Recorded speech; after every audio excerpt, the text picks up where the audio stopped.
I've tried to, because a large number of you would have been here last year, I've tried to actually put in new slides. But this is our Gardens Point campus, and it really is hemmed in. So, you know, it's a beautiful campus here, lots of countryside around the place. At Gardens Point, we have the river. We have the, there's the parliamentary part of the city here, and the government part, botanical gardens. And we've got a small, I think it's about 12 acres. There's 26,000 students on that site. On the other site, which is just over the 5 minutes on a bus on the horizon here, there's another 20,000 students, so it's 46,000 students. And you know, there is really nowhere to go with an inner city campus. So we'll just see if the video works. For those of you who haven't been to Brisbane, this is our bit of marketing for why it's a great place.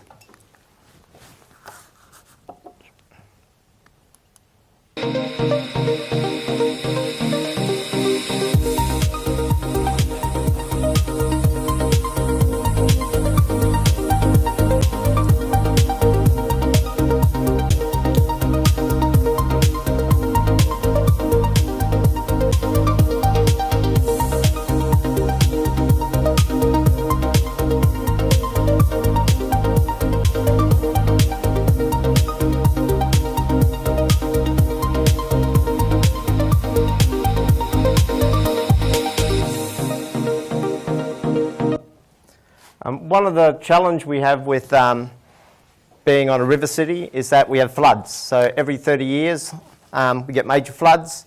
In 1972, major flooded 400 houses. In 2012, the flood level was a metre less and flooded 4,000 houses. It was about a foot lower than our data centre, and it took out the fire suppression systems of all of our high-rise buildings. Now that's great, but then you can't occupy the buildings. So, and it took 80 buildings in Brisbane out, and they all had their fire suppression systems in the basement. So in Brisbane now, they're rapidly moving all the fire suppression systems up to the second or third floor. So in terms of where we are, that's where Brisbane is. Most of Australia lives around the coast. And then within each state, most people actually live in the capital city or in the area around it. So once you go inland, there's very little there. So that's our oldest building. So I really am embarrassed when I show people our oldest building. That building there was the governor's house. And there's a plaque on the front representing 152 years of responsible government in the colony. Some of the buildings on this campus are probably older, by 1,000 years or so. That's the building I talked about last year. For those, some of you are thinking of coming to AETM in Cairns. Well, that's where Cairns is. It's about 2.5 hours in a jet. Some of you are keen if you'd like to drive it, it's 3 days. Or you can do it in 2 days, but it's 14 hours each day. But it is home to the Great Barrier Reef. So for those of you who are coming, make sure you spend an extra day. You've got to see the Great Barrier Reef while it still exists. Your research on climate change says it's probably got 20 years. Because it only needs 1 or 2 degrees rise in sea temperature, and the coral will die. Just inland, that's an iPhone photo, so that's why it's probably pretty poor. Just inland, Atherton Tablelands, there's a large butterfly sanctuary, so there's huge amounts of things to do around Cairns, and most Chinese tourists will fly in and spend 3 days. They go to the beach, they go to the reef, and they go to Atherton Tableland on the cable car, and that's their 3 days. So if you can spend that, at least that amount of time, you'll have a good view of North Queensland. Of course, those of you who are coming and you want to travel that far, we've got our iconic, that's about all that's out there. There's Maralinga, great collaboration between Australia and the UK. And Ian's here from Perth, so I thought I'd point out, so we don't actually visit Ian very much. It's close to 6 hours on a jet, and normally when you're coming back, if you do the red eye, it means you get on the plane at midnight in Perth and you get off at 6 o'clock in the morning in Brisbane or Sydney. But a lot of Brisbane workers actually now work in the northwest of Australia, and they do about an 8-hour jet commute. So they'll fly there, do 3 weeks, turn around, fly back. So, Ian, I hope you've got plenty of good pictures of wherever you're hiding. Of your campus. Now, when I was talking about how we can talk about the convergence of technology, you've had some really remarkable speakers from Australia here over the years. So I think in the past you've had Peter Jemison from the University of Melbourne. And Melbourne was really important because what they did was they built, that's an artistic impression of the first year chemistry lab. And what they did was they converted a tiered theatre into a collaborative type space where you could use, it's a wet lab, it's full of technology, and that basically said you could break the rules. It was okay to build new things. So I'm not sure if Derek has come over at all, but I think he has. Well, Derek worked with Peter Jemison, and so once you start putting this together, it's a really small community in Australia. So Derek worked on with Peter Jemison on the collaborative learning and teaching space at Queensland University. And what they did was they took traditional flat floor lecture rooms and they actually made them in collaborative spaces. So the Vice-Chancellor of RMIT was the DVC responsible for this at the time, and she said, I want the lecturer to be able to talk to the academics for about 5 minutes. I want them to go away and do group work, and then I want them to be able to present back to the front of the class. So this is what they built. The dilemma with this sort of space, oops, move on. And then this actually happened after the UQ space. Now, while they look very different, Derek Powell actually did the AV for both of them. So it's got the same AMX switch in the back, and if you actually look at and count the number of pods in both, they're exactly the same. It's all hardware driven. It's, each of those is more than $1 million in terms of kit. Highly functional. I'd call them a signature learning space. It told everyone in the sector it was okay to break the rules. It was okay to build something different. But the problem we had was, in Australia, we call our sandstone, universities the sandstones. They can afford it.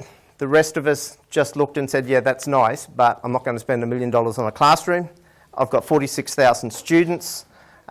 If I just look at STEM alone, that's 16,000, so 4,000 first years. If I've got to get that number of students through a classroom, I need 30 of them, not one, and the university's not going to give me $30 million. But what did come out of that research project was they started to look at more than technology. So they were looking at the impact of the space, how they were trying to teach, and the technology. Now, the dilemma in 2007 and 9 when this was occurring is that there was no empirical data anywhere to support this. In fact, where's the US contingent? Bob Bickner has done a whole stack of work with Scale-Up, but what they've really done with Scale-Up is they've actually changed how they teach the units, and then they halve the attrition, they improve everyone's results, and yes, there is lots of technology, but when you go to the Scale-Up website, you'll see some really ordinary classrooms, which are low-tech, and you'll see some MIT, very high-tech, expensive classrooms. They get the same educational outcome. But there's been no empirical evidence that says, does the space alone or the technology make a difference? Now, that's just starting to change. So the University of Melbourne and Churchie in Brisbane, Church of England Grammar School, have actually just did some studies where they've just changed year 4 classrooms with changing nothing else. I'm not sure how they got ethics clearance, but they got every parent in the school to sign the form and say it's okay for my kid to be disadvantaged by being in a traditional classroom. And what they found is they've now got empirical data showing that it actually makes a difference just by removing the teacher's desk from the front of the room and taking the chairs and tables out of rows and columns. So there is now data, but it has taken another 6 or so years to actually start collecting that data. The other person involved in that project was Hamilton Wilson, who was the architect. And that starts becoming important because when we look at what we did at QUT, and we showed you the picture last year, Hamilton Wilson was the architect for the new QUT building. Subsequent to that, QUT actually got a Learning and Teaching Council grant, and we were looking at retrofitting spaces, so UQ and Melbourne Uni had just done new spaces. But what we found, it doesn't matter how good our evidence is, it doesn't matter how much we plan, at the end of the day, you've got to deal with facilities, because they own the buildings, they have the capital works, they determine the type of chairs you put in and the tables. You've got senior management who have the vision, and what happens is, you've got IT involved, and at this type of era, most universities still have separate IT departments, so they'd have a view on what should be there. You have the traditional AV area, and so you end up with this lens that the requirements were focused through, and often when you get to the other side of that lens, sometimes it looked like you intended it to, and sometimes it had no relationship to it. So what we found was that the people are probably more important than the technology or the space or the pedagogy. So out of that, we started with this space here. So the dilemma we had at QUT, hopefully I didn't show you this slide last year, was that facilities are never going to give you a space to do something new because there's nothing in it for them, is often their view. So why would we give you a space? However, that was so ugly and it was so underutilised that they weren't giving us anything. And what we did, if we can show the video,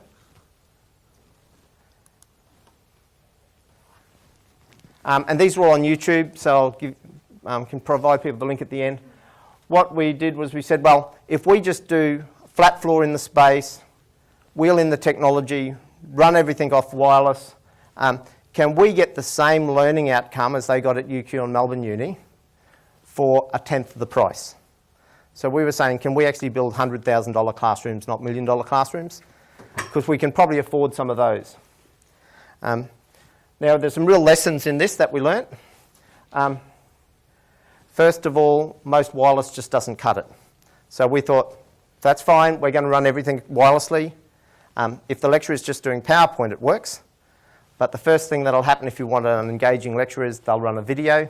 And when you run video across your network, across the wireless network, you've got issues. At this stage, we didn't have the network group talking to the AV group. So yes, in terms of AV in the benchmark, it all works. When you stick it in production, you'll come across all these rules that the network group have never told you about. And we learned a few other things in there as well. It's like the academics said they didn't want any front of the room. So you can see there's a furniture unit up against the wall. It was the most polarising thing we ever did at QUT. 20% of the academics who said they didn't want a front of the room absolutely loved it. Everyone else refused to teach in it. Because what happens? As soon as you have a space like this, you invite the VC to talk. Where does he stand? Stand beside the podium. You've got a church group books the room or a community group books the room on a Saturday. Where are they going to do their PowerPoint and their presentation from? So the lessons we learned from here is that why don't we just give them whatever they want? So can we give them a podium when they want a podium and remove it when they don't want one? Yes, we can. If we just put data points in, well, we can run everything wirelessly. And so you can actually give people what they want, but still enable people to actually teach however they need to teach. So from that lesson, we've actually moved.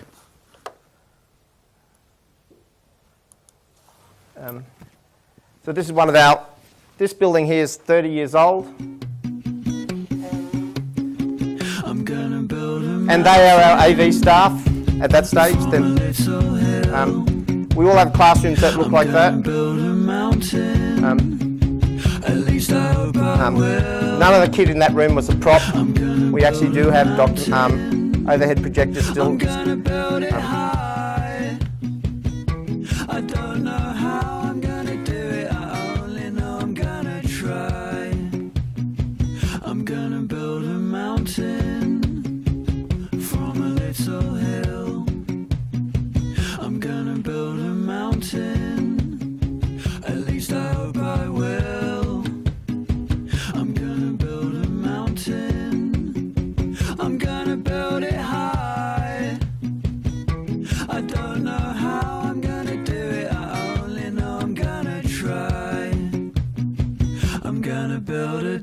The biggest problem we had was facilities said you can't do that to a room, we've got to be able to do exams. So we said that's fine, if you want to do exams you can do exams.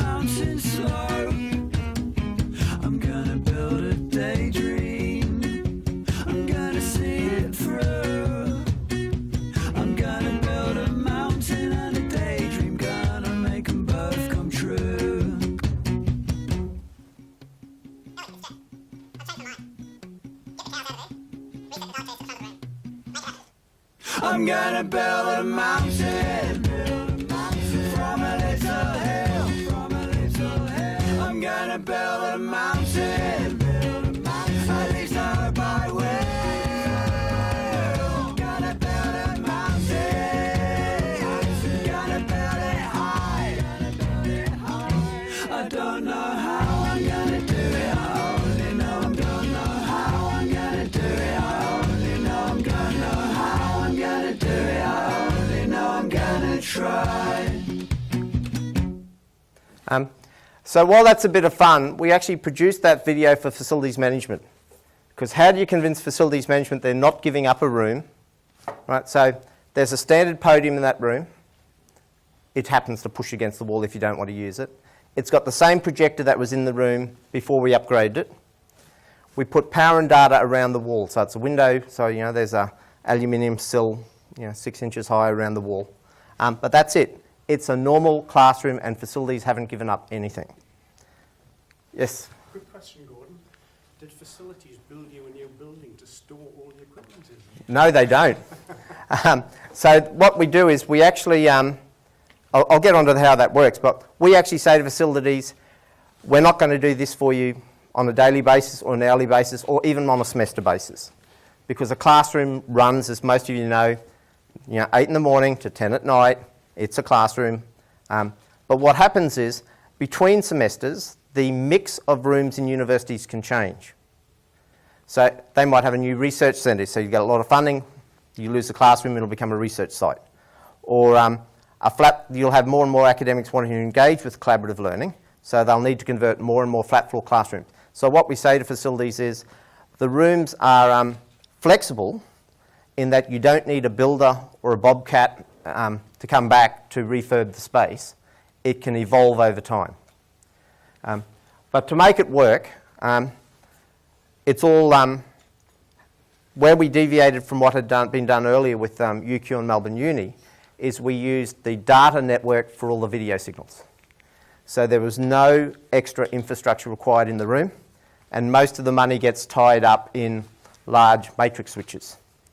So what we do is we just have a piece of software running on the front PC, and that switches across the existing, it's a Cisco end-to-end network, but it doesn't really matter what brand it is, which means there's very low incremental cost to actually delivering that sort of technology. But what starts happening is that an AV setup now, or is it an IT setup?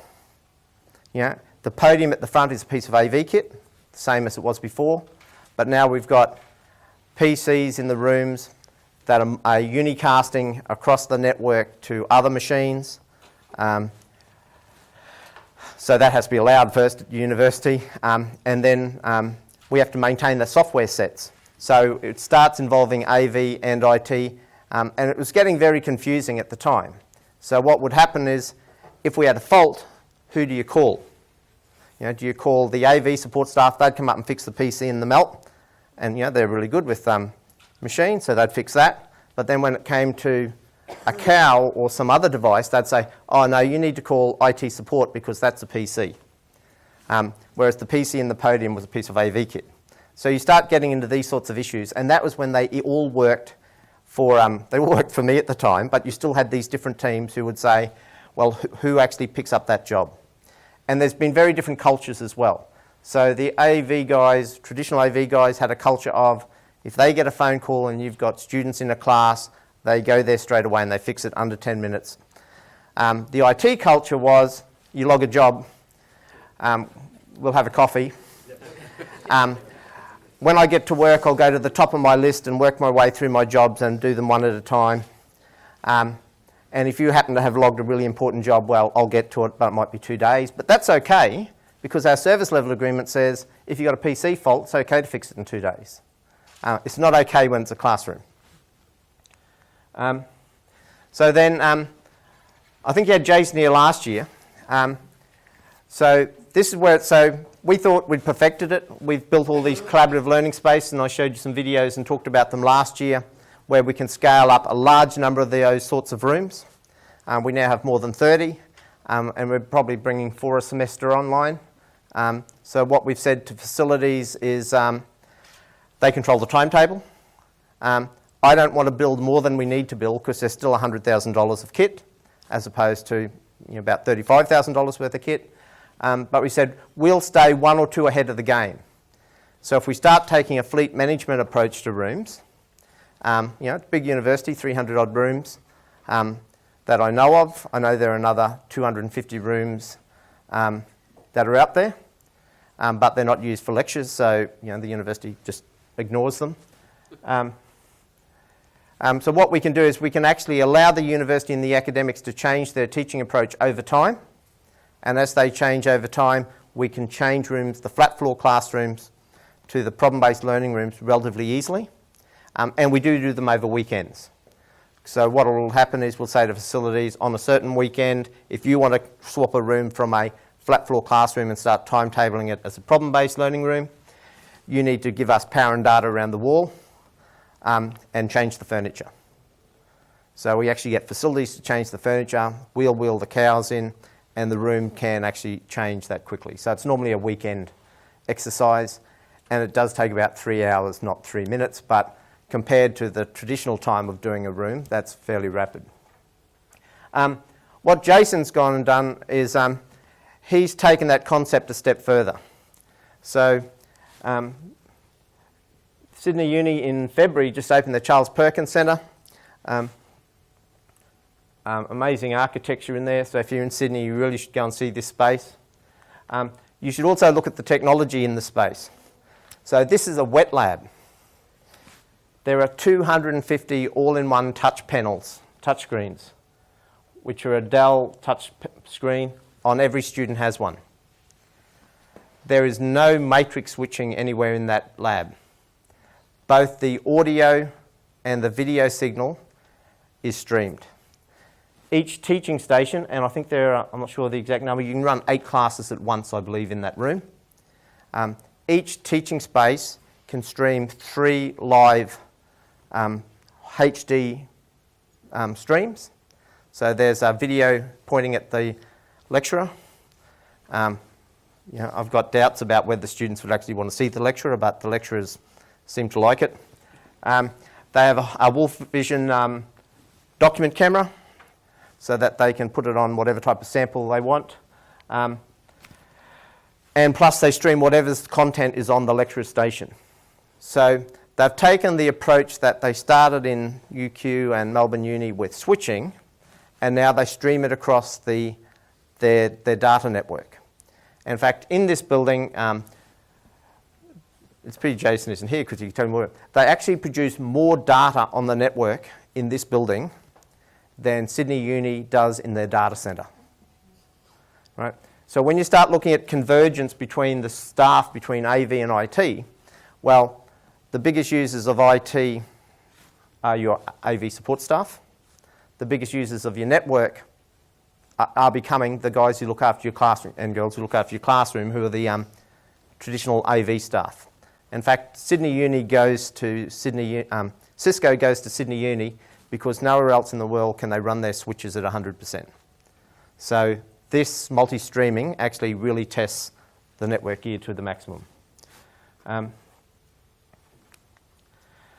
So the other thing Jason pointed out, and we had a conference recently in Australia, was that that's what a typical IT computer lab looks like. And if you go around most universities, it's really about professionalism. So a lot of the people who've come from the older television upbringing or studio upbringing are more like craftsmen who bring a skill with them. Whereas a lot of the people who come from the IT background have started off with young guys who are interested in operating systems and programming. And so what happens is you often get a different culture clash when you start building labs, and this is not uncommon. Oops, 14. But equally, that's our that's the QT one. It's not a Jason Wheatley image at all. But you know, that's just as neat. So we at QT we had a IT build team who took just as much pride in their builds as the AV team. And that's what it looks like normally during the day. The students love it. They flock to it. Now, the demo, is that an AV space or is it an IT space? It's not in the library. It's in a precinct that there is no support staff in the, in the building. The students flock to that space from the time it opens in the morning. So it starts becoming confusing about who supports the space. So what we did at QUT 3 years ago is we merged the teams but kept them separately.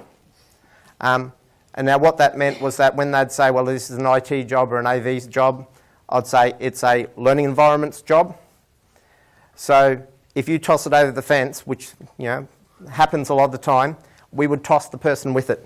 So I'd start saying to people, yes, I'm happy for you to move the job, but if you start moving jobs between teams, I'll move the person with the job. So what happened was we only had to do that once or twice, and we moved a person, and then they said, well, I still got to do the work. Yes, you still have to do the work. And in just over 12 months ago now, we actually physically merged the team. So we have a position descriptor, which is a technology support officer. Same classifications, they were linked. I'm not sure if you have Hugh levels or equivalent over here. So an associate director is like a level 10 or 11. And most managers are 8 or 9. Most people with a degree is a 5. So we have technology support staff 4, 5, 6. And it doesn't matter whether you support a classroom or you support a computer lab or you support any other technology, you're on that classification. And so what we have done is move them together, which was quite an interesting cultural challenge for us. So when we're talking about learning spaces, we try not to reinvent the wheel. That was the QUT Australian Learning and Teaching Council. I know you have GISC here. It came up with a whole series of large amounts of interviews with students and staff and came up with a whole series of affordances about what a space needs to be for a student. And you can really summarise it down to saying, what would you want to sit on all day and work in all day? Well, the students want exactly the same. So if you want to sit on a hard plastic chair with no wheels all day, fine, give it to the students. But the reality is you don't. You probably have office chairs with 5 wheels and are quite comfortable. And so what our students have said to us and all the other surveys have said is that you should just give the students what you would have, and it's about respect. So they'll put a whole stack of other affordances beside it.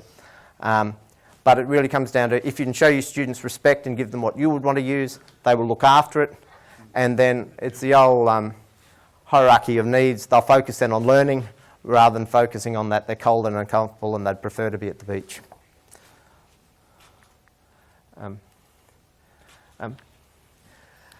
So the reason I got this slide up here is that the traditional IT had the market cornered.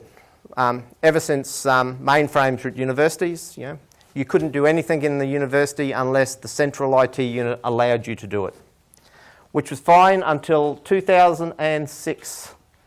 Along came the iPhone, and every director of IT and every chief executive officer and every vice chancellor wanted to have one. And it didn't matter that they weren't on the preferred suppliers list. And it didn't matter that they couldn't be managed. They just turned up. And at that point, the cat was out of the bag. So it was okay to have an iPhone. It was okay to have a BlackBerry. It was okay to have any smartphone you liked because, well, the VC did it. And the director of IT had one, so how can you now tell me I can't have it? So what happened in Australian universities is in 2006, central IT lost control of the IT infrastructure. Faculty started buying their own kit. They started buying their own machines. Well, in Australia they did. And then they'd say, we want you to connect them to the network. And central IT would resist it. But in the learning environment space, we'd say, that's okay. I mean, we've had laptop loans and loan devices for a very long time. There's very difference about who owns the device. In fact, you can't tell. And just shortly after that point in time, I used to carry 2 iPhones around in my pocket. And when they'd say, well, just won't work, I'd pull them both out and I'd stick them on the Director of IT's desk and I'd say, that's all right, Neil, which one is the university's? And we'll just connect that one. And he'd get flustered and say, well, how can I tell? And I said, exactly right. If you can't tell who owns the device, why wouldn't we just support it? But then you'd have to say, who's going to support it? Central IT would say they wouldn't support it. Yeah, the learning environments or typical AV side of the world would say, it's just another piece of kit. You're in a classroom, well, we'll support it. So that was the real difficult era. Now what's happened since then, it's not just the portable devices. You'll have faculties out buying all sorts of applications and packages and apps that the university will have absolutely no control over at all. So if you actually frustrate the academics, they will just go, or the faculties, they will just go and buy the technology, and then you'll end up supporting it anyway.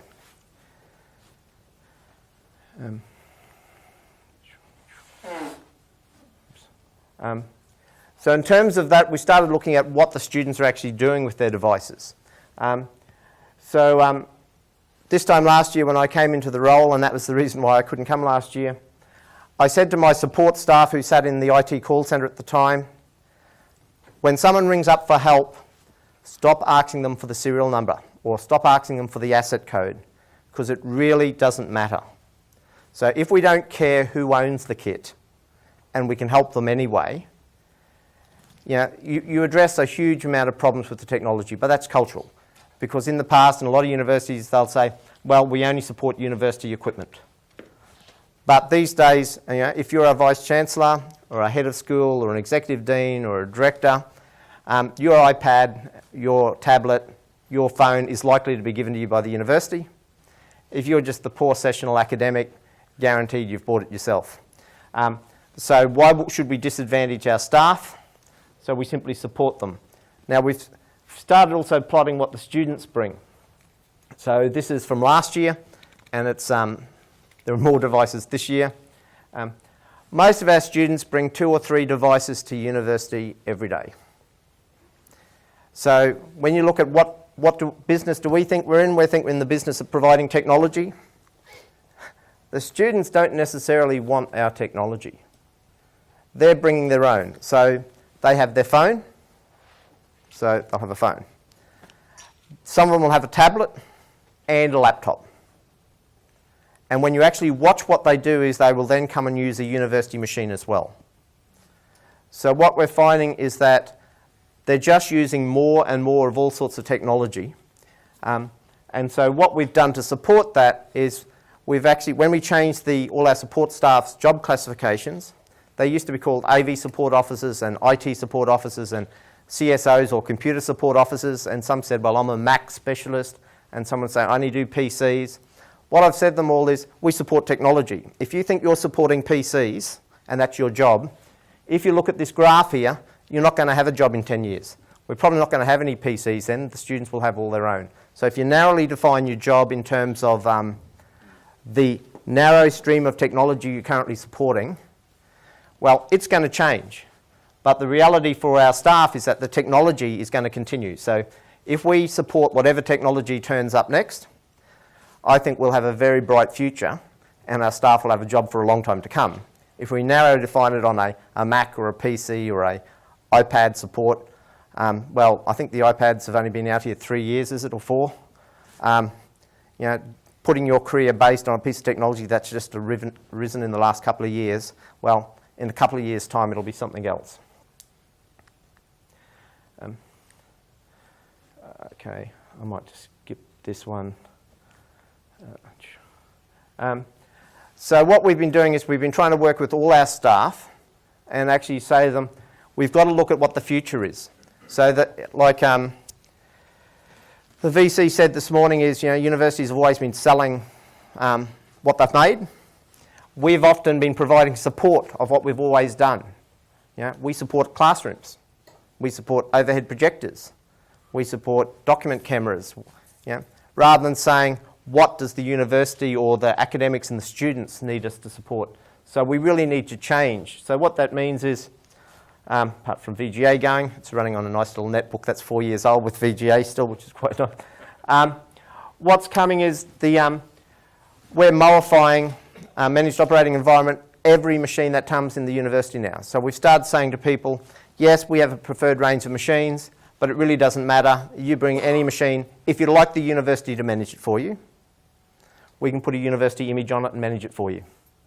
If you'd like it to be like a home machine and not be managed, well, that's okay as well, but then you'll need to manage it and it'll connect wirelessly.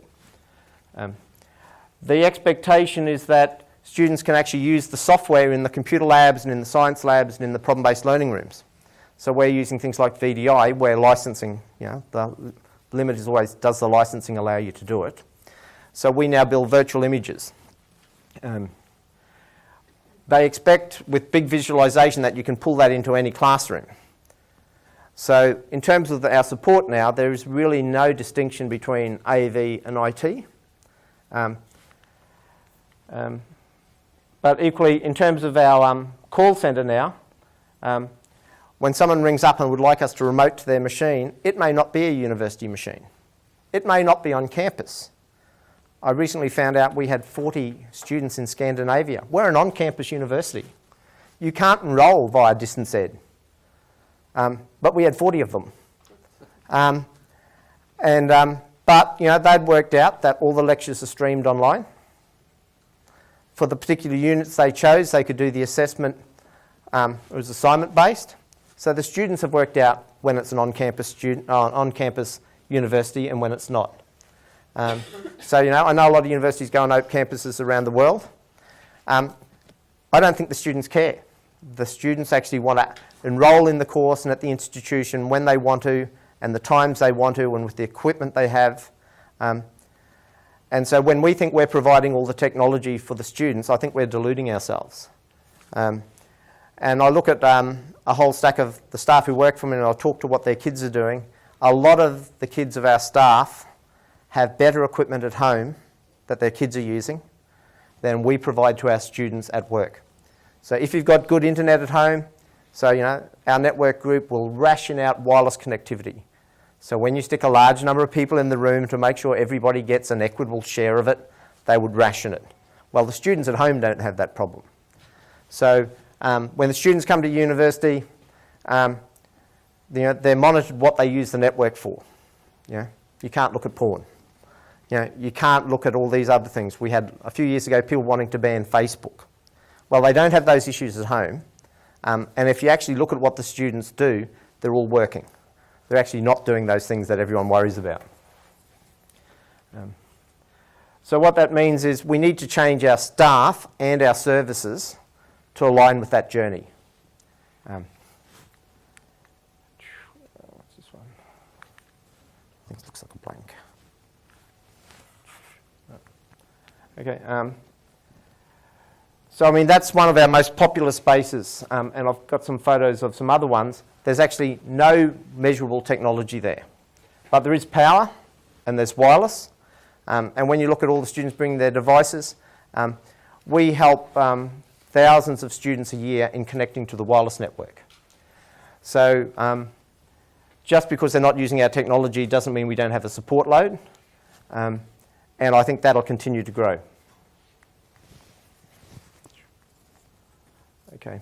When we're referring spaces, we make sure they're learner-focused. They need to be flexible and agile. That's when I was talking about facilities and building a room and storing things. We don't. By flexible, we really mean agile. You can change the space from one mode to another without a builder and ripping the walls down. And because we're a large university, and like most universities, unless you're a very wealthy university with lots of bequeaths, cost is a real important issue. And so it needs to be scalable and affordable. Okay. Okay. So some of the other problems we face with our support labs is things like software. We've actually found 1,400 applications that we package. So there's some real issues for universities, and so we can't solve them as technologists, but if I was a student, I'd be really quite upset with this. So I'm going to enrol at your university, and you can't tell me what are those 1,400 software packages I'm going to use in my degree.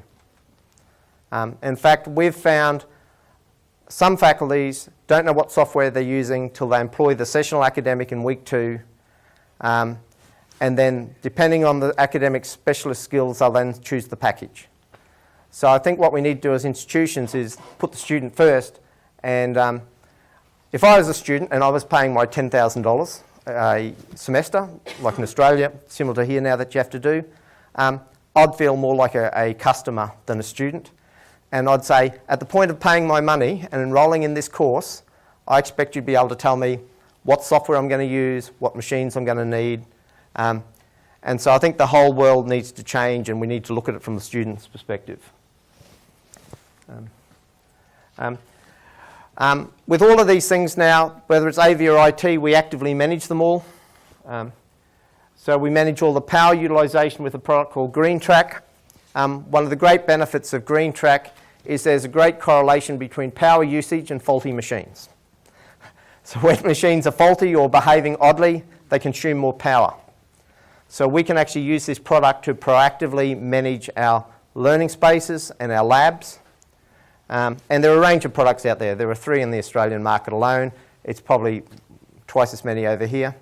But we actually find that things like a faulty mouse will keep a machine waking up all the time using its 120 watts rather than its sleep mode, which is 1 or 2. But students won't tell us. So I'm not sure how good your students are, but if ours go to a computer lab or our commons or our classroom and the mouse is faulty, they get up, they walk to the machine beside it, and no one tells you it's faulty. So while we might think we're providing AV or technology support, we actually need to use these tools, because if we rely on people coming and telling us there's a fault and then being very proactive, it's still not going to cut it.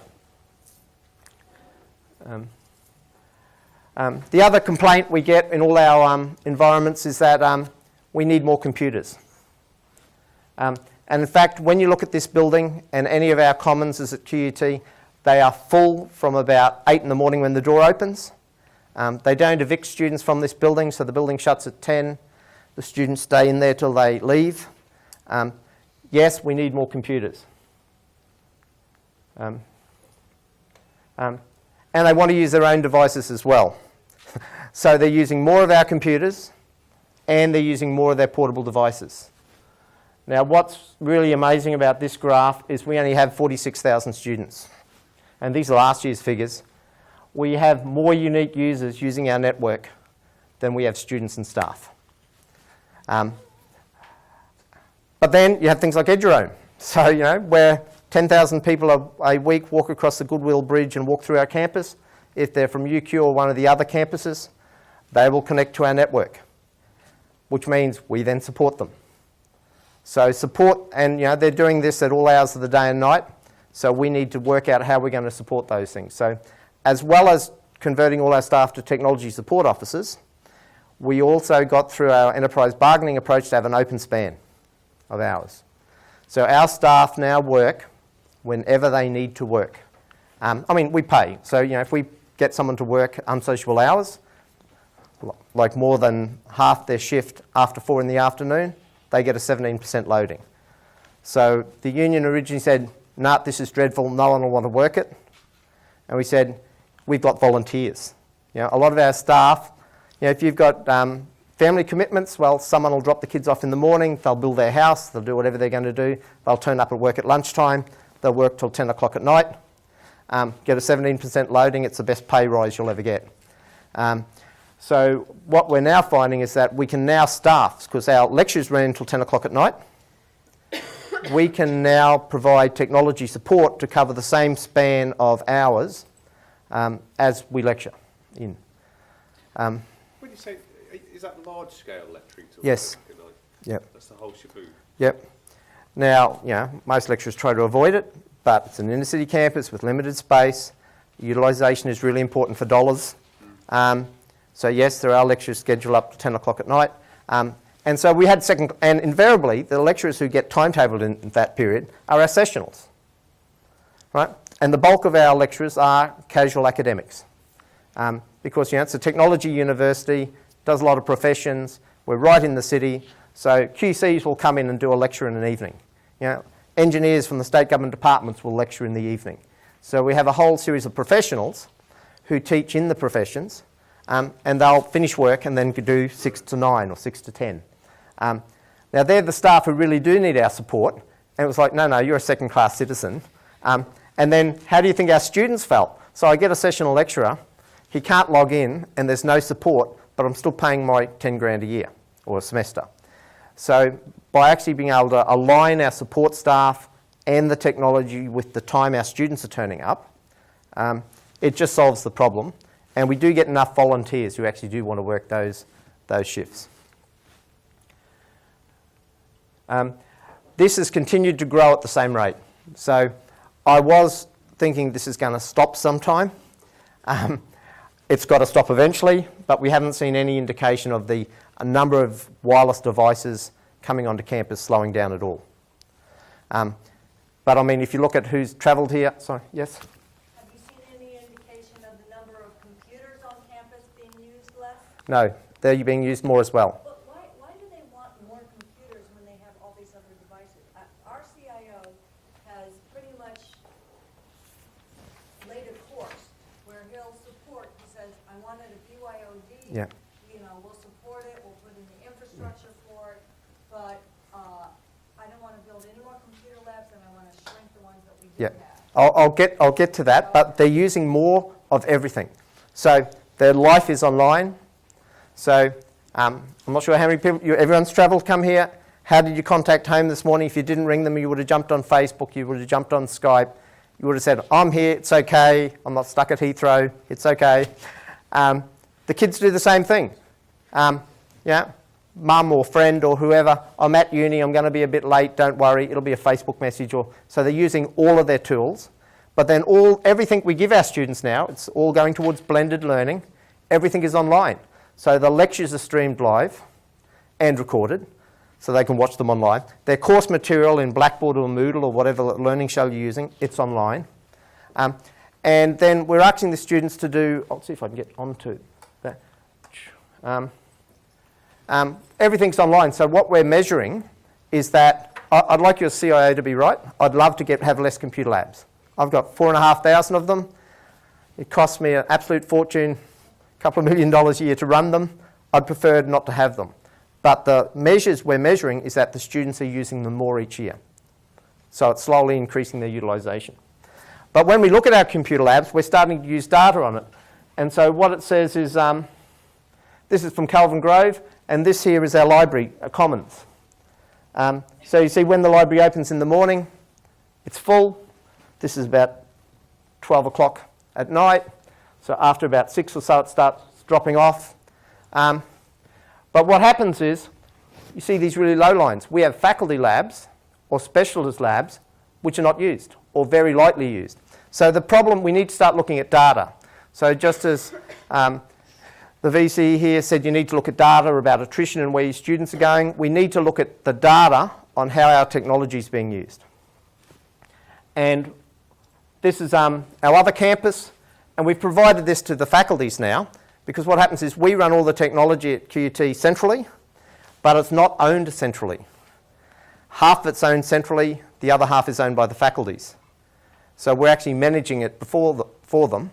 And in the past, I have a business lab. I've always had a business lab. My students like it. I'll get complaints if I close it. So therefore, just refresh it. Now, increasingly in Australia, just as in the UK, it's had for a couple of years, funds are becoming a bit tighter. Faculties are coming to us and saying, can you sell us slightly cheaper machines? And we say to them, no. However, you've got some labs which you should close. So we can actually now, with our data, rank all our labs by utilisation and go to the ones down the bottom. And for example, in business, we say, in fact, business, you know you've got one lab behind a Cardex. It's a card swipe system.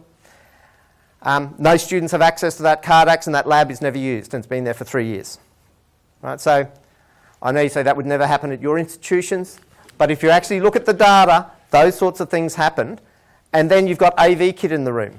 So, we'd have $35,000 worth of AV kit, an AMX switch, a visualizer, lecture capture, projector, sitting idle. Now that's costing me money, whether it's used or not. So we can start using data to trim our costs back.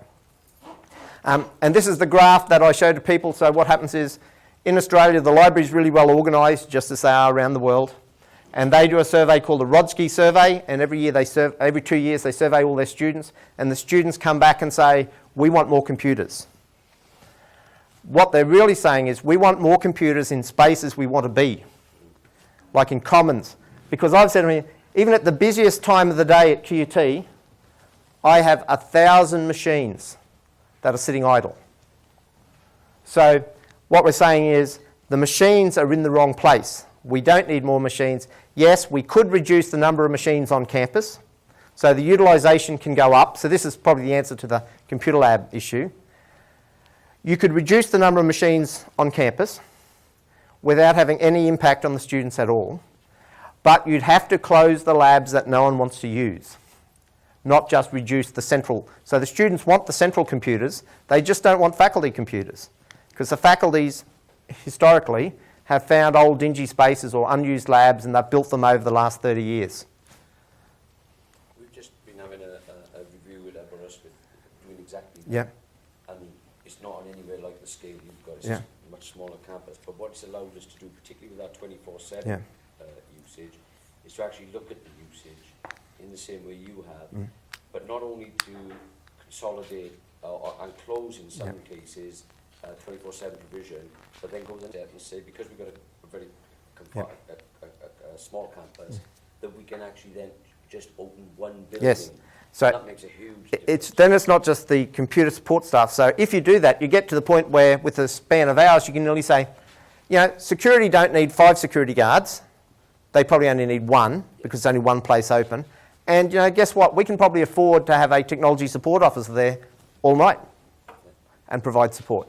Yeah, that's exactly what we're looking at. Yeah, but you need the data.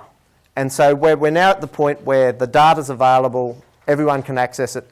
In the past, it used to just be the network guys had the network data, the hard end of AV had the AMX or the Crestron system at the back end.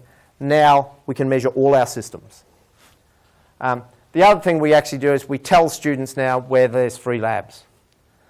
So students do go where they want to go first, but we put this digital signage up in our 2 popular buildings on campus, and we actually say there are labs available elsewhere. So while they may not go there, and they don't complain. So the VC doesn't get complaints. So we've got a system which tells us everything about the machines, and equally we go back to faculties now and say, because half the spaces are faculty owned that we manage for them, and so we do both the AV and the IT for them. Now they'll always cry poor, that's the game. But what we actually do is we go back to them now and we say, you have these machines that are used less than 1 hour in a week or a month, or these machines haven't been turned on for 6 months. So yes, you've insisted on putting all these machines into researchers' offices.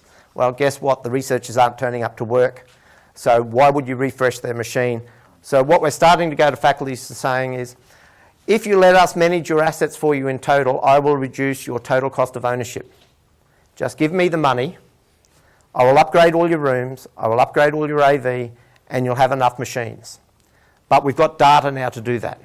So equally, if someone's got a out-of-warranty machine, they never turn up to work, they never log on it, and it's not showing any faults, you could probably sweat it pretty safely. Whereas in the past, a lot of faculty money was going into that. I'm a professor, I'm important, I need a new machine. Now we've got the data and say, look, you actually work from home. Happy to provide a new machine, but I'd expect that you use it before I provide it.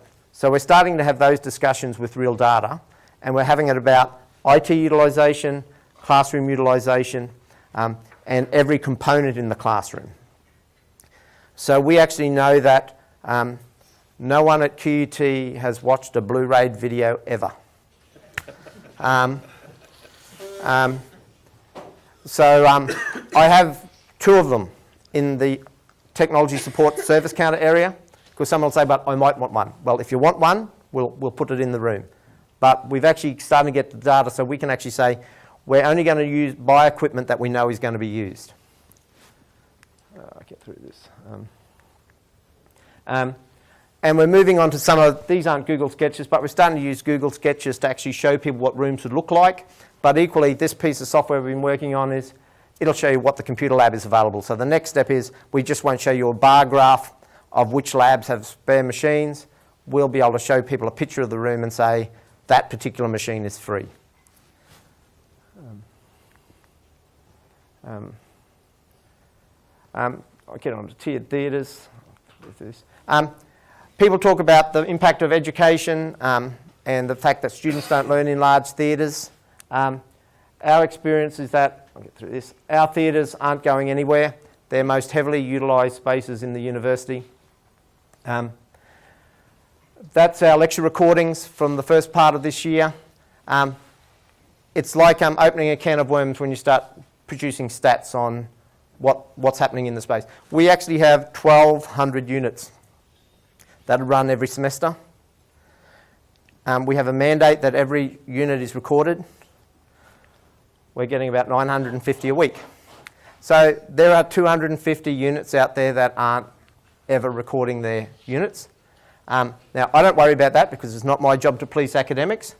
But what will happen is that when the students do their student surveys, they will write to the VC and they will say, when I do Business 101, I can watch the stream live.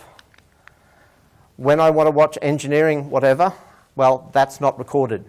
So what will happen is that academics will start getting bad performance reviews. And in Australia, you don't get a promotion if you get too many bad performance reviews. So the behaviour will actually change over time. Yes, there'll be a small cohort of staff who will not change, but it wouldn't matter what the change was, they wouldn't change. The other thing we're tracking is the student viewings, which is really interesting. And this is where big data can really start being useful and where technology support teams can start being very useful to a university. We've got analytic data that show that the bottom 25% of viewings of recordings are the ones who drop out. So we don't need to know how bright the students are or anything about them at all. We could just pick a class, show me that class, give me the 25% of students who've viewed their content the least, and they're probably going to fail. So what that means is we can pass that data now over to our student support areas, and they will start contacting students and saying, is everything okay? Is there a problem? And so, we'll find, well, I've been kicked out of home, I'm homeless, my computer's failed, and they're probably at the point of attrition, like leaving. So it's given the university now an ability using some of this data to actually identify those students and address their needs. And often their needs are really simple. They might need some money to pay the rent. So QUT's got an endowment fund which actually it's called the Learning Potential Fund, and basically we've got some fairly skilled counsellors who can work out whether they're scamming or how genuine they are, and they will actually address that need. And what's happened is that the attrition has dropped. The money we receive from the federal government, if you think fairly selfishly, we get to keep because the students stay in the system. And so it is actually, you can start getting classroom data from our systems to help the university reduce attrition. And suddenly some of the, the AVIT support issues, we're no longer just techies, we're an important part of the university. Yep. One of the other things you were saying is 75% at the top that Yeah. are doing it are obviously getting better achievement. Yes. Is that also an argument you use your academics to convince them to use it? We haven't gone down that path yet because we've been focusing on the students, but it's only a matter of time before the faculty realise that and start driving it. Yeah. But we've only had this data for about 18 months. So the second sort of issue that comes up is, should we still be building the big theatres? We have 11 fairly large theatres. If we actually go to the timetabling system and we multiply the number of hours a lecture is used by the number of students in that lecture, 60% of our learning activities at QUT still happen in lectures, traditional lectures. Now that's pretty embarrassing because we've been going on for years about how good our collaborative learning spaces are, but the reality for most students is the lecture. So what we've started doing is when we build new ones, because we can't get away from them, and they've been around for 500 years, they're probably going to be around for that much longer again. The learning theory says that if you can get students to engage with the lecturer, you can get students to engage with the content or engage with each other, you can halve attrition, they'll get better learning outcomes, and they'll get more in-depth learning. So that's documented out there. So what we do in our theatres is we say, can we get more student engagement happening in a tiered theatre? So we've got a product called Go Soapbox. It's a bit like Twitter on steroids. Because this is when, so originally the faculties come to us and say, we want you to buy clickers. I hope you don't have a clicker sponsor here today, but for those of you who manage them, they're just a nightmare. They cost us about $100. You'd have a tiered theatre, hand them out, you'll get 10 less back every week. The students don't like them. The faculties don't pay, so they don't care. But the graph shows that every student has a couple of devices in their backpack. So they all have their phone. So why don't we just let them use the device they already bring? So when you look at a lecture theatre, you're pretty well behaved here actually. Go to most meetings and they'll all be looking at their iPad doing their email. The students do exactly the same thing. So why don't you give them something to do with their device? And so we actually get the students to ask feedback so they can ask more in-depth questions. Tony will probably be able to answer this well. We have a large lot of Singaporean Chinese. They will not put their hand up in a class, in an Australian class and ask a question. But online, they will ask the question. Other students will see the question and they can say, yeah, me too, and like it. So we let the students can like the questions. They'll bubble to the top. And then the lecturers engage with that in different ways. So we took one law course, which was the worst rated in the university.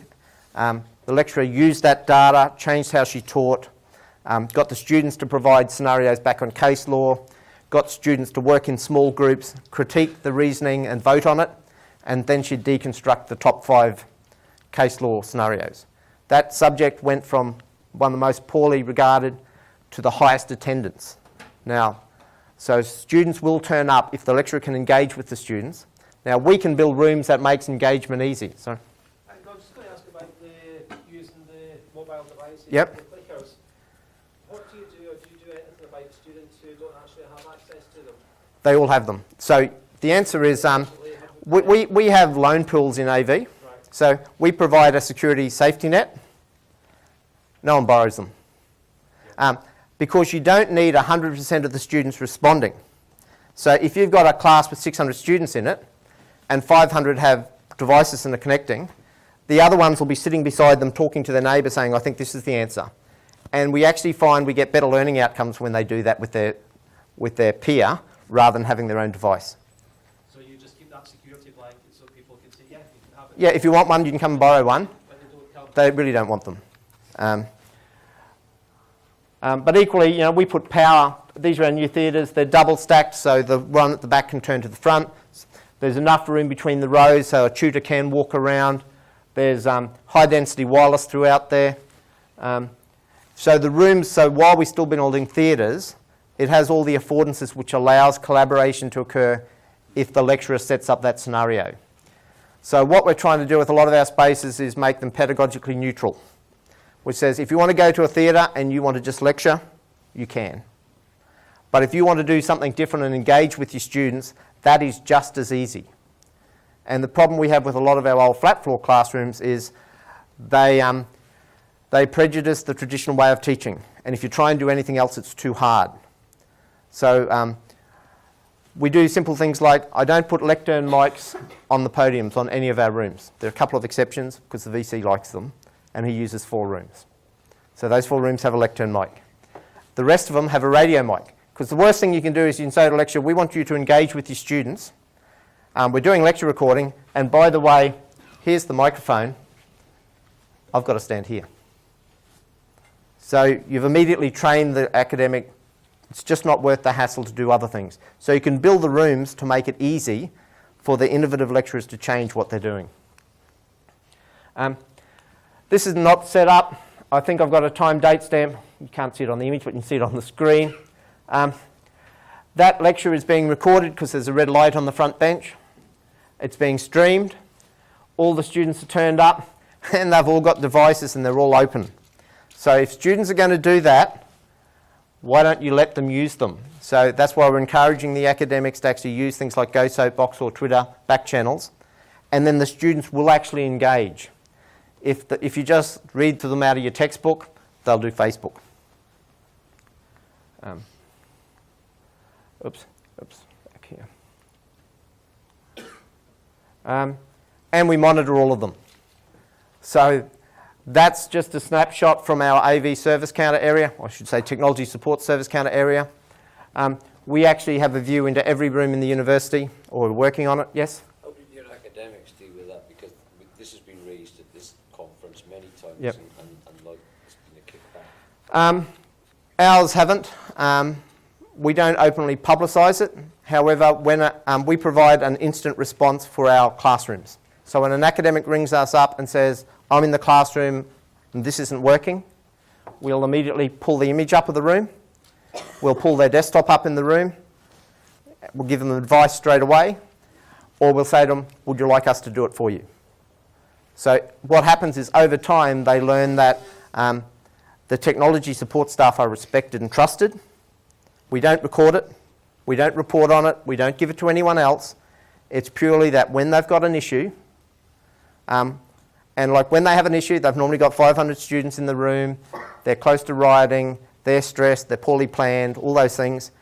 And if we can just say, look, we'll fix it straight away, suddenly the acceptance really disappears. I mean, the issues with it disappears. Equally, our academics in their employment contracts, and myself in my employment contract, the university owns everything I do. Unlike over here where they probably say academic freedom. I'm sorry, the university in Australia, we pay your wages, you're an employee, your work is directed. We're recording your lecture, it's just not an issue. In fact, under legislation, if we have an equity student, we're obliged to record it. So we always give the lecturer the option not to record it, so that's why we've got that gap between our 1,200 units and the number recording. But as soon as we have one student who says, I'm disadvantaged and I need a recording, we contact the lecturer and say that lecture is going to be recorded, and we force the recording. We try not to do that, because if you force that issue, the lecturer will just turn the microphone off. Or they'll do things to break it. So, but what we find is if we work with them, it's really not an issue. The other problem we have is, like in that new building, we had 126 events last year that we know of, I should say. And I only know about events where they needed additional support or they booked it in advance. So when you look at all the conferences, lectures, conference and events, they're not going anywhere. So, whoops, back here. So the big lectures aren't going anywhere. So like during semester time, all the spaces like this, all the researchers will have research colloquiums, they'll have forums, they're trying to promote their research. There's professional bodies and academic professional bodies. They still heavily book the theatres. So all that technology in there still needs to run, and I think we're going to have to support that for an indefinite period of time. The only difference between a few years ago and today is, as well as supporting the classroom, we'll now support the room with 600 people in it, and they'll have at least 2 devices each. They'll all have their phone, they'll all have their tablet, and some will have something else. I'll move on this. When people talk about collaboration spaces, and last year I showed, talked about them. There's another video on YouTube about them. I've started saying to academics, what do you mean by collaboration? Collaboration doesn't always mean technology. You can actually collaborate in those spaces. There appears to be no technology there. However, there's a podium at the front which is exactly the same as every other room in the university. So if you don't want to use it, and that one's been pushed against the wall, so we actually put a piece of book right in the corner of the table, so it's got the perception of portability, and yes, you can push it against the wall, but that's all you can do. And that's all the academics need to do. So that room, can behave as a different sort of collaboration room, but we can still manage the AV component exactly the same. Yep. Yeah, I was going to ask how well used are the steel case node chairs? Incredibly, one of the most popular spaces in the university. That space, we help the academics. So the problem you have is we've trained some of our academics for 30 or 40 years. Don't move the furniture, don't move the chairs, pick up the rubbish, and there'll be signs, around lots of university. So we've actually put pictures on the wall and said to them, here's some examples of what you can do in the room. And that's liberating for the academics because, so it's okay, I'm not going to get in trouble. No, you're not going to get in trouble. Then the facilities will come back and say, well, who's going to move the chairs back? So what we do for the academics, we put these on a PowerPoint for them, and we say, if you want the room in a different configuration, just put this slide up as your first slide when you turn up at the class. The students will just do it. So they've taught their students now, if they want a room in a particular way, just put the slide up with how you want it. You'll only have to do it once or twice, and students will just move it. I know when you look at, so this is the same room. So the civil engineers are about to move in here and break bridges. I'm not sure how many of you have engineering faculties where they get balsa wood and glue things together, and then they all turn up and stand around and cheer when they break their bridge. Same room. But what you can see down the very back here, that's where they put all the chairs. So they've just opened up the doors, pushed all the chairs back, and used the room for something totally different.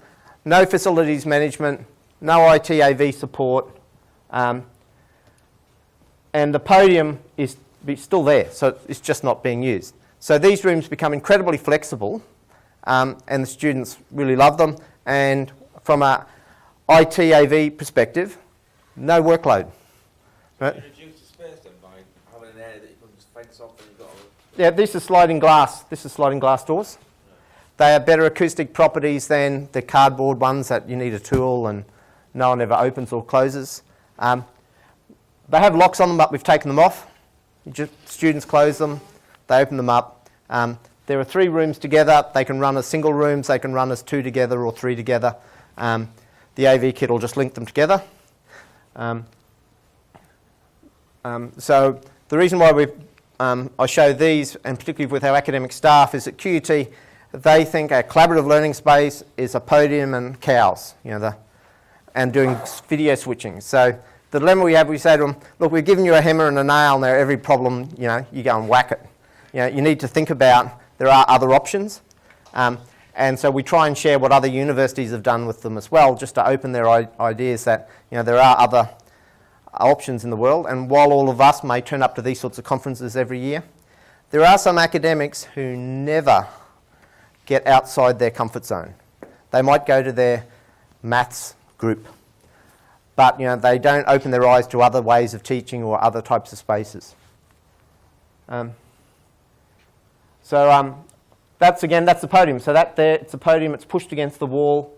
So in that particular, I think they're storing them there at the moment, but it doesn't matter. In terms of a classroom, it costs us no more to fit it out with a podium that pushes against the wall.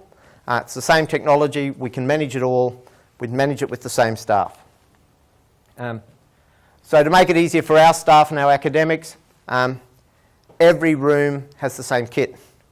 And so at QUT we've started calling this our building blocks. So what happens is when academics come and talk to you, they'll tell you how special they are and how they need special things. And we've had some people say, we don't need a document camera. We don't want one of those. So in the past, they'd build them what they wanted. Now we say to them is, if you don't want to use it, don't use it. Right? If you don't believe in having a podium in the front of the room with a projector on the wall, don't use it. But if you think about scaffolding, so back in the 20 years ago when learning shells were first coming out, they used to have all this literature about scaffolding. You've got to support the academics on the journey. A lot of our senior academics have forgotten about the word scaffolding, and it's like they're going to change. The language is like far right wing. They're going to change. They'll do as we'll tell them. They'll change their courses to be more student engaging. Just doesn't work. So what we find is We give them the same kit.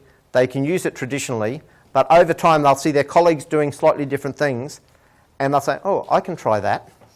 So you can actually get people to slowly move if you provide the scaffolding. And so that's why in all our rooms we still provide a podium, we still provide a projector at the front of the room. If you don't want to use it, that's okay. There are a couple of unis in Australia where they've built these with no podium at the front. So you build a $160,000 room and you'll save $30,000 on, well, you don't, you actually just save the projector at the front of the room. So you save yourself $4,000 or $5,000. Why would you bother? You've taken a room and made it nearly unusable for a lot of staff to try and force them to change, and my experience has been forcing people to change doesn't work. So we now say to people is, you don't have to go and build your own podium, you don't have to develop your own stuff. If you've got a flat floor classroom, we can fit it out with everything you need. And we put the details of every room on the web. So we have what we call a learning spaces tool. And so if you want to use any of our spaces, you can go in there and say what room you want or what sort of technology you want, and it'll give you the list of the rooms with that technology. What we don't tell our academics is, it doesn't matter what you choose because all our rooms have all the kit. But they have a really warm sense of purpose that the university's given us the rooms I need. Whereas the reality is we now fit out the rooms with everything. So some of the challenges we've had in Australia is the federal government has sold all the radio mic spectrum, probably the same over here. So in the last 3 years we've replaced all our microphones with digital radio mics. On that, Gordon, yep. There's nothing on there about, I can't see it anyway, there's nothing on there about teaching styles there. No, because it really doesn't matter. Because the dilemma is, how do you actually say, for example, this room has a teaching style? Okay, but what about somebody more traditional then? We actually show them a picture. Okay. So we actually know that students don't learn in traditional lectures particularly well. But, you know, we have some lecturers who've been doing that for 30 years and they may well be professors and QCs, and that's how I teach law. Well, we're never going to change that. So what we do is we make the rooms pedagogically neutral, which says if you want to teach traditionally, you can. If you want to engage in more. Now, in terms of the technology and the staff support, it makes absolutely no difference to us at all. I'll speed this up a bit. In terms of what people really need, I'll just get through this. They don't actually need a lot. It comes down to when they want mobile technology, we provide a panel on a trolley. They're a touchscreen now, costs us $8,000. It's not that expensive. This is where the AV and the IT convergence really happens. So if you've got a university that tries, and we've got more than 300 of these things. I know some universities in Australia have tried to manage some piece of AV kit. Absolute nightmare. How do you manage 300 devices which are out there? No control over the software they want to use. We're very good at running computer labs. These are just a machine in a computer lab. So we manage them like a computer lab. So the AV kit we manage like AV, but there's nothing that wears out on that in terms of AV. So we can manage it like a computer lab. So we'll just Microsoft SCCM it. We can see it all on the network. We can push images out to it. We know where it is. We know where it's plugged in at QUT. So we can manage it just like a computer lab. Comfortable chairs and tables are so important. And even though we keep saying this, I've just got one building which looks beautiful until I went and sat on the chairs. And because they said to me, is 4 or 5 wheels important? And I said, well, it's not really. So they got the cheaper 4-wheel chairs. But what I didn't say is they've got to be comfortable. They're hard moulded plastic. So even though we do a lot of good things, because you've got that lens of stakeholders, you don't always win the battle. So what will happen is that a very uncomfortable chair, I'll go back to facilities and say, when you get complaints next time, you might want to shift them out over time. Most important bit of technology we can give is Wi-Fi everywhere. So when you do the survey back from this conference, you'll probably say, the wireless wasn't real good in my room. The students do exactly the same thing. They just expect wireless connectivity everywhere. 500 students in a class, they expect it to work in the tea room, in the lunchroom, in the park. It just has to work. We put a standard podium in everywhere. We do colour code them. We colour code them with the cows when we match them together. We do that because they're managed across the wireless network and wirelessly. And that's what we're using the screen video switching doing. So if they're all the same colour and a conference came along and they needed 20, we'd provide 20. How do you know those 20 go back to the right room? Because if they didn't, the lecturer would start video streaming and you'd be streaming across campus. It's not like a matrix switch. So we actually colour code the rooms. So when the red lot of cows go out to a conference, they come back to the right room. When the lecturer turns up the next day and does their video streaming and switching, well, it just works. So a lot of our learning designers think it's because they're bright and vibrant and we like colours. It's really quite selfish, that is true, but they home. So when you have coloured, and if researchers come and need one on the weekend, we don't mind if they take one. Just put it back when you're finished with it. But equally, you know, when they don't, you can walk up the building, you'll find it, you'll say, look guys, if you're not going to do this, you can't have it next time. So it's really easy to educate in a positive way. The other thing we do is we build exactly the same piece of kit in a wall unit. And we do that because a lot of meeting rooms, so what happens is if you're an executive dean or above, you get a brilliant meeting room, it's beautiful. If you're a researcher or a student, I'm sorry you can't afford a meeting room. By building them like this, everybody can have a room. There's no special requirements other than a double PowerPoint and a double data point in the room. They're cheap and easy to deploy, and they're the same everywhere. So what happens is our researchers, our admin staff, our professional staff, and our students now use the same equipment. So the message for the students is, you're respected because our researchers use the same equipment.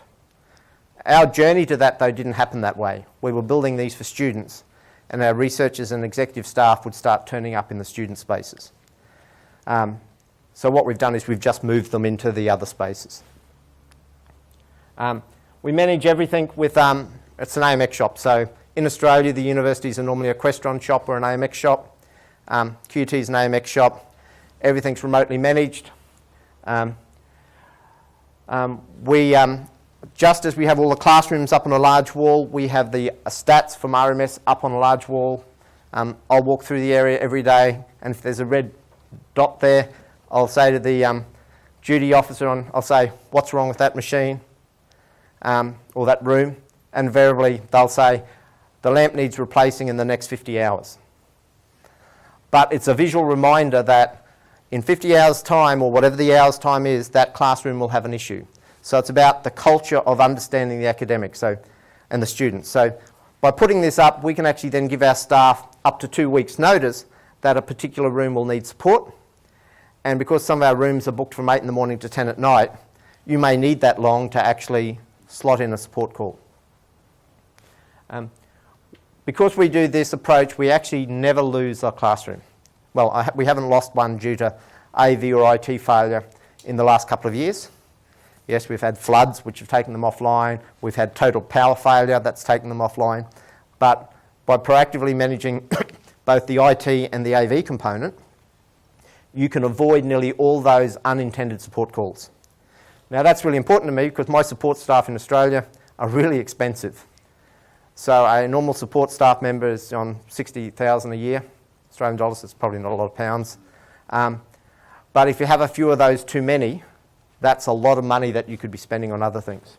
And equally, we've got I've got 100 full-time equivalent staff. We're spending about $10 million a year on technology and staff salaries. So at the top level of the university, they'll be saying, is this unit creating value for my university? Would I be better off spending that money on researchers or buildings?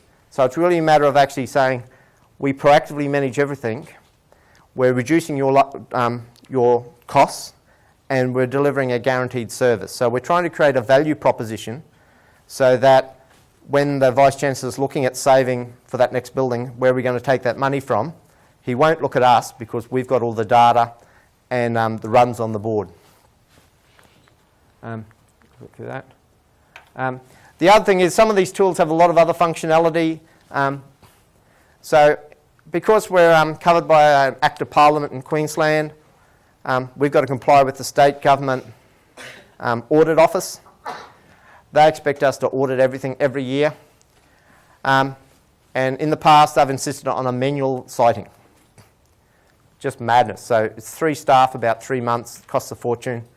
Now that we're using both SCCM and RMS, we know where every asset is. We know when it was last turned on. We can see it in real time.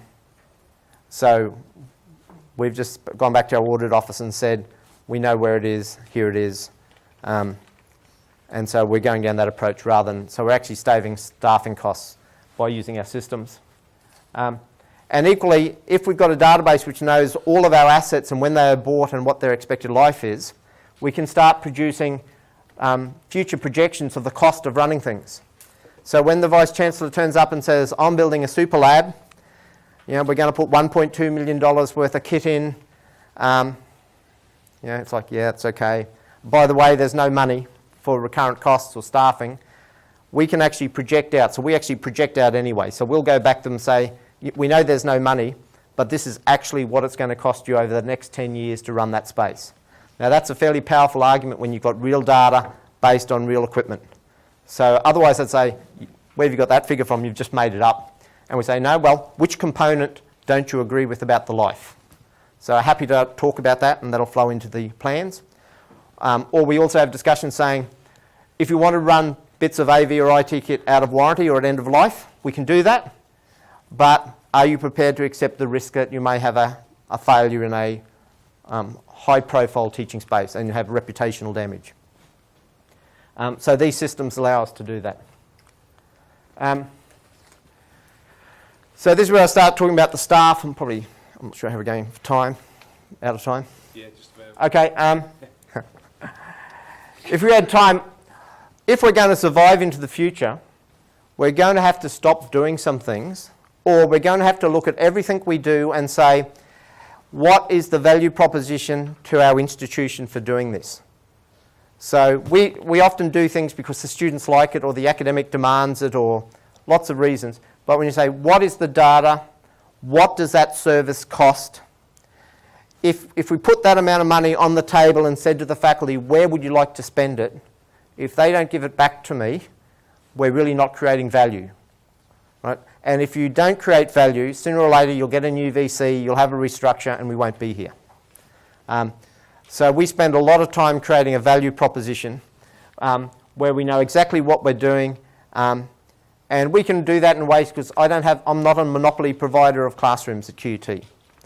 A faculty can go out and build their own, and occasionally they do.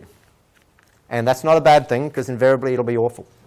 But if they consistently do it, well then I must be too expensive or not delivering what they need. So it really sharpens the focus of our staff onto providing a service and staying focused about what the end client wants. So we're trying to support the student, but you support it by listening to the academic and what they need. So it's kind of twice removed. But it's pretty easy if you're focused on what they require and what you're providing and what it's costing. It's not that hard to actually deliver value. So in terms of the staffing roadblocks, we try and create a shared vision. So this video here, it's fairly short. It was produced for our IT staff that moved into that combined AV technology support role, because they thought AV guys, you just do overhead projectors and lamps. Yeah, it's a pretty common perception out there. Yeah, we've been doing this for we've been doing PC since 1985 or whatever it was. And so we produced this video and said, well, the world's not quite like that. We've got to work out where we're going in our department.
So you didn't see a PC lab anywhere there. We don't necessarily think that's in our future.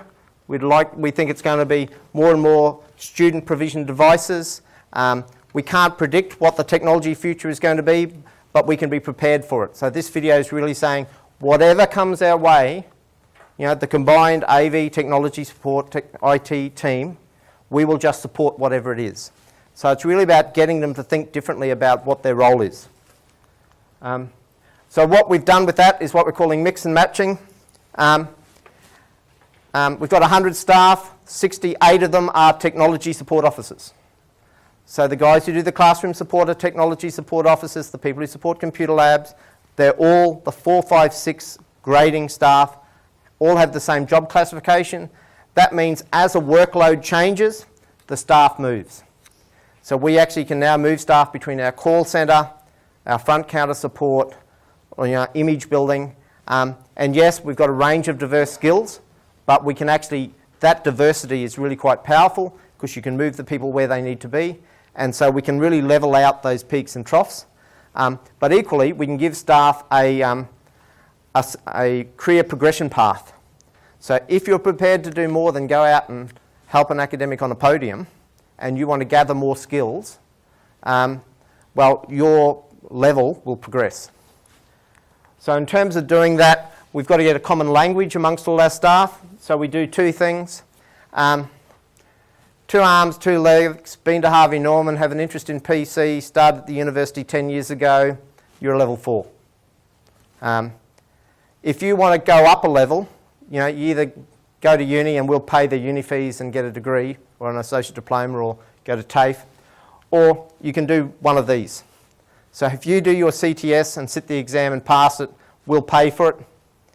And it's covered in our AETM membership anyway, and we're a member of Infocom, so we'll pay for the exam. And equally, all our staff, both those who have traditionally come from an AV background and an IT background, do the ITEL training. So when we talk about service management and incident management, there's a common language across the department.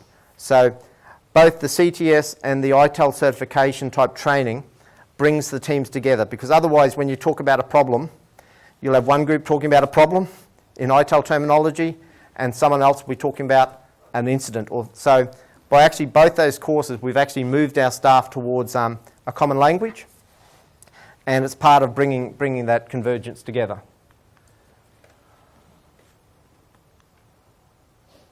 Oops, should be one more. The other thing is we really value diversity. You've got large numbers of staff and you have them in the same job families, we still value diversity because this is one of Jason's slides as well, and it's really quite good. When you're talking to a faculty about a classroom, they're not interested in the AV or the IT. They're interested in an educational outcome. So you need to have this educational background as well. So we have staff who are instructional designer backgrounds, or they've taught, or they've got a real passion for teaching and learning. And so it's about selecting the right person to talk to the faculty about what they're trying to achieve, their educational outcomes. Our area is the first ones that called at the start of every building project. They'll have a stakeholder group, and there'll be facilities and the architect, and there'll be someone from learning environments there. So where they're right at the beginning, but we need to understand how architects and the builders and that whole process works and understand what facilities want to get out of this. So the VC wants to make a big statement. Facilities want a space that's not going to cost them much and lots of bums on seats. The architect wants to win their next architectural award. So it's really about working with that process to get the best outcome. There's a whole stack of theatre and lighting issues that traditional IT staff just don't get. And around the country where they've merged AV and IT departments, if you don't take this on board, you'll have seats sitting behind pillars, you'll have sight lines which just don't work. So understanding the acoustics and that is fairly important. And often a lot of the traditional AV setups now have more IT in them than the IT staff can handle. So they're used to fixing a PC or a Mac or something. Now with Jason's type example is he's got a room with streaming 200 to 250 machines at a time, and that's an AV type install. So you need people who understand all of the AV and all of the IT. So you need both. So Jason's slides are actually all available online. And the other thing we do is we do really simple things. Right? We give everyone a shirt. In fact, we give them 4. Because when they're seen on campus, they're highly respected. So if you turn up on campus in your Let's shirt, oh, come on in. You'll come here to fix, like, it's got a really high level of respect. If you turn up in your T-shirt with attitude written on it, and your funky gear, it might be great for, you know, hanging out at the nightclub, or whatever people that age do. But you certainly get a different response from our client base. So a lot of our academics are conservative, they're very busy, they're very stressed, and when someone turns up in their Let's shirt and say, I'm here, can I help you? They actually get treated incredibly well. So we're going on this journey with our staff saying, we'll give you the shirts, we'd just like you to wear it, and it's for your benefit. So what we've done is, though, we've bought both the teams that have merged the same uniform. It's not mandatory that they wear it, but I don't renew your contract if you don't. So that's probably that's probably the way it works. These staff here came from 3 different departments. They all work for me as casuals on the weekend, delivering our equity PC program.